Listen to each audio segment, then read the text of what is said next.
বন্ধু, ও বন্ধু, খুব ক্লান্ত হয়ে গেছো বুঝি? কে কে বললো?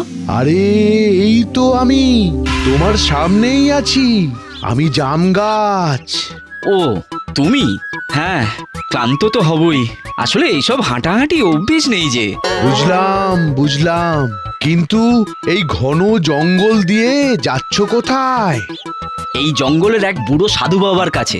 শুনেছি ওনার অনেক অলৌকিক ক্ষমতা আছে। ওনাকে বললে মনের সব ইচ্ছা পূরণ করে দিতে পারেন। বাহ বাহ, তাহলে আমার একটা কাজ করে দাও না বন্ধু। আমারও একটা অনেক দিনের স্বপ্ন আছে যে আমার গাছে অনেক ফল হবে, কিন্তু প্রতি বছর ফল হওয়ার আগেই সব মুকুল ঝরে যায়। তুমি একটু ওই সাধু বাবাকে বলো এটা।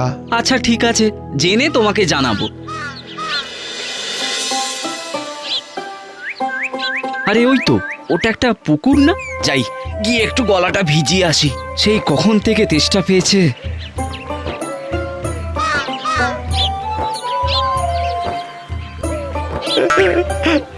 কান্নার আওয়াজ এখানে? কে কাঁদছে? কে কে এখানে? কে কাঁদছে? এ কি, তুমি কাঁদছো কেন?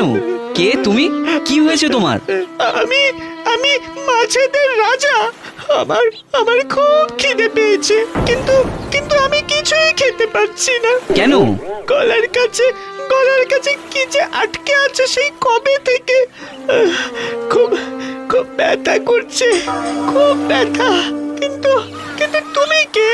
এই জঙ্গলে কি করছো? আমি নন্দলাল। এই বনে এক অলৌকিক ক্ষমতাধারী সাধু বাবা থাকেন। ওনার সাথে দেখা করতে যাচ্ছি।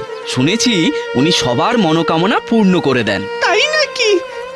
তোমার সাথে যখন ওনার দেখা হবে তখন আমার দুর্দশার কথাটাও একটু জানিও ওনাকে। আমি এই যন্ত্রণা থেকে মুক্তি পেতে চাই। বেশ, জানাবো। এখন চলি।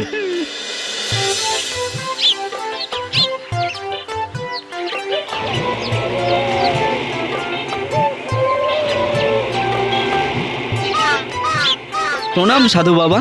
বল বল, কি চাই তোর? আগে বাবা, আমি অনেক অনেক বড় লোক হতে চাই। আপনি এমন কিছু করুন যাতে কোনো কাজ না করেই আমি অনেক বড় লোক হতে পারি। বেশ বেশ বেশ, আর কিছু? না, আমার আর কিছুই চাই না। তবে আসার পথে এক জাম গাছ আর মাছের সাথে দেখা হয়েছিল। ওদেরও যদি একটু সমস্যার সমাধান করে দিতে পারতেন। কি সমস্যা? জাম গাছে মুকুল হলেও ফল হওয়ার আগেই সব ঝরে যায়।